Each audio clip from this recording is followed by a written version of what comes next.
I say we're going to take a breath from the CFL and football talk, but then I'm thinking Calgary Sun writer, national broadcaster.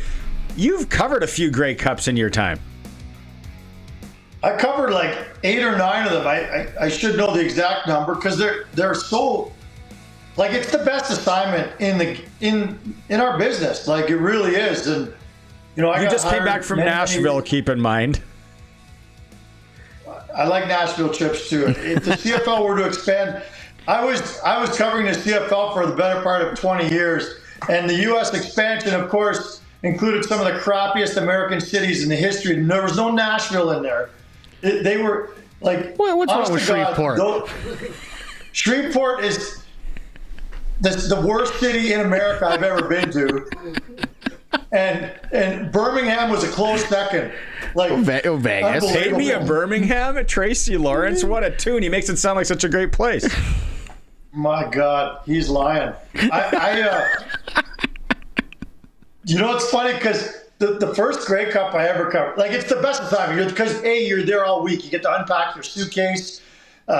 You got events every single morning and night and after. It's all laid out right in front of you. And the Football Reporters of Canada has a suite. I don't know where that's at now. I haven't been in the last 10 years, but always had a suite that had free beer the entire week. And it was kind of the base. And I'll never forget the Grey Cup in 95. I got to stop putting the numbers on it because it makes me sound so old, and I am. But I covered in Regina the Grey Cup. It was Flutie and the Stamps versus the Baltimore Stallions. And they had a media football game there. And we're all familiar with the term Johnny Tryhard. And that's where I learned what a Johnny Tryhard was. And it was me. I was like 25.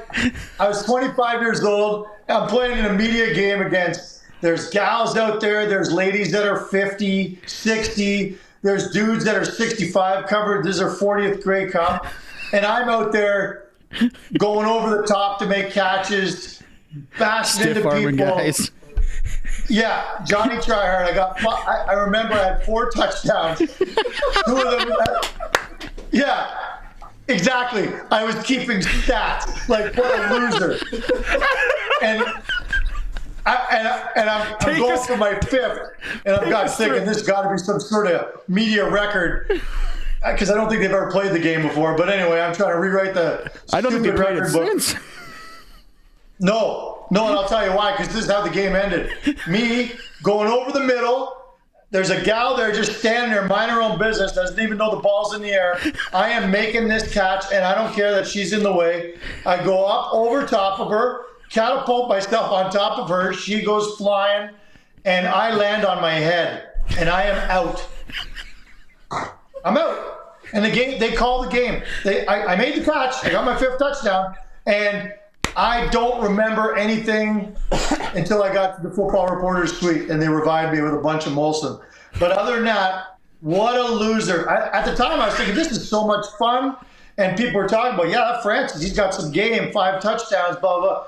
I don't really remember the whole weekend in its entirety because I think I was concussed. I was sure I was concussed. What a loser. Too bad you didn't get a chance. Too bad you didn't get a chance to check out the beautiful General or Pasqua Hospital here in Regina. Like, did you show up with gloves to boot? Did you have like Newmans and cleats? Were you that guy? No, I had sweatpants on. Like, it was I didn't go the full 9 yards. Got the sweatband on. I wasn't sure what type of shoes to wear on the turf. You know, the conditions change every day at Taylor. This is the old Taylor Field, right? Oh, man. Okay, there's a plaque somewhere. Take us through each of the touchdowns, starting with number 1. Just kidding. No, we had a real Al Bundy here. 4 touchdowns in a game. Holy cow! Oh, you've never done a hit with Eric yet. These go off the rails in a hurry. No, it is a great time. The other thing about the Grey Cup, Eric, and as a guy that's in Calgary and the Stampede, and you've covered the Stampede, and you've been to the Stampede, the Grey Cup in the right city. Like, I went to the one in Toronto. And obviously no one knew, this was a few years ago, no one knew it was going on, which was fine because the people at the parties, like the Ryderville and all that, they sure as hell know that what's going on there. And it's a lot of fun. But it's such a gathering for the country and just party it up. And it's the everyman's, event too. Like later years, I covered so many Grey Cups in a row, and then I went and covered a couple of Super Bowls. It's a joke. Like the Super Bowl sucks. It sucks in every way. It sucks because there's no home team. So 1/3 of the people are cheering for one team, another third are cheering for the other team, and the other third are corporate dudes who don't even know the game's going on. And every party, you have to have, a private jet and a VIP pass to get into. Whereas, as you know, with the Grey Cup, you just wander into any old hotel and they've got a suite of some sort, whether it's the Spirit of Edmonton or the Calgary group, or every team's got a group. And it really is a great Canadian love-in. And, nothing compares to the Stampede. I'm quite biased, but that's a pretty close second, man. That's a great, great celebration. I hope it always continues. Did you go down to the Super Bowl wondering where the media game was? Being like, I'm here. 5-touchdown kid from Canada. Brought my cleats, everything, man. Like my stickum gloves, everything. I'm black. And I was prepared to go to 4 downs too. It didn't matter. I could adapt from 3 to 4 downs. Didn't matter. But no, I never got the call. I never got the call. You know what the best? You go back to the parties and all that. Some guys I know from Regina, beauties. What they used to do is they'd go to the Grey Cups and they'd make fake lanyards, like they were something special, but they weren't. And they'd be like, and they got into so many things because they'd just be like, yeah, right here. And then they started doing it at concert festivals too. And then they're getting fast tracked. I'm not going to name drop. Smart idea. Okay, let's talk a little bit of hockey here before we let you go. Celebrini, Bedard, there's a lot of hype around him this year. It is an Olympic year for sure. I think it's a stretch to call them the new faces of the NHL, but they're getting darn close. Yeah, I agree. It's a little early. We're all just excited that right now they're both in the top 3-4 scoring in the National Hockey League. Look, we had Bedard through here last week against the Flames. He had 4 points. Celebrini's here today. Actually, they play here tomorrow. So we're getting a real good glimpse of, and if I could get Calgary-centric here for a second, we're getting a glimpse of these two guys. I was looking at the top 15 scorers in the National Hockey League right now, and I'm not sure I've ever seen it quite concentrated like this, but top 4 scorers, all number 1 overall pick or number 2 overall pick. Leo Carlsson's in there. He was a number 2. 9 of the top 15 are number 1 or 2 overall. I'm not sure I've ever seen it quite that high, but as the Calgary Flames sit here and dance with the possibility of being the worst team in the National Hockey League, well, they are right now by quite a bit, they could be quite in line for a number 1 or 2 pick overall, which is Gavin McKenna, as we know, and that can change things in a real hurry. So anyway, it's real interesting to see those two guys emerge. I don't think anyone thought Bedard was like a real candidate for Team Canada, but I think they're starting to think so now.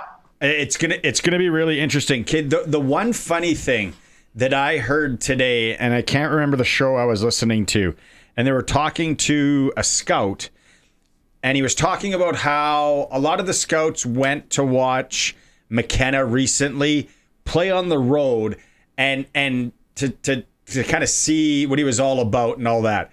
And I'm just sitting there going, are you honestly gonna go scout this guy and go into the room of all the scouts and GMs and everything and go, I don't know if we should take him? Like, why even scout? Why even scout him at this point? Yeah, it is interesting to see how he's making the transition from CHL up to Penn State, but because he's still young, he didn't get. Yeah, he's really young, and he didn't get off to a blazing start, but he's doing just fine. Thank you very much. Especially for a kid who's that age. So I'm with you. Like, let's not try to reinvent the wheel here and try to figure out if he's really number 1 overall. Hang on to that budget. You don't need to go and see him. Yeah. Save the money. By the way, I'm loving your Maddox Schultz. I am following that guy all over the place now. I saw he just won the gold medal there for the U17s. Silver. Oh, he was on the silver team. Sorry. They lost to Canada and the other team. Sorry, a neighbor of mine was on the goal team. I got it mixed up. But he was an all-star in that tournament as well, and he's putting up the points. And like ever since I saw him at the Max Midget tournament here last year, man, and you were the one who turned me on to him, and I saw him get that 5-point game and scored in overtime.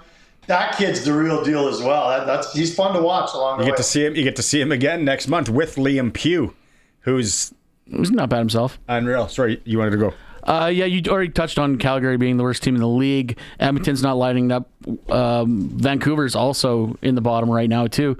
Which one of these three Canadian teams is going to pull themselves out of the gutter the soonest?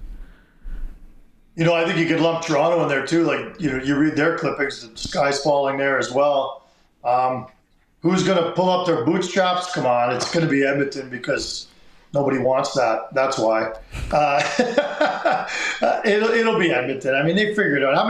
This is the third year in a row that they've had a, kind of a rough start, and they just got too much talent in there to not figure this out. It's a cat and mouse game they play every year.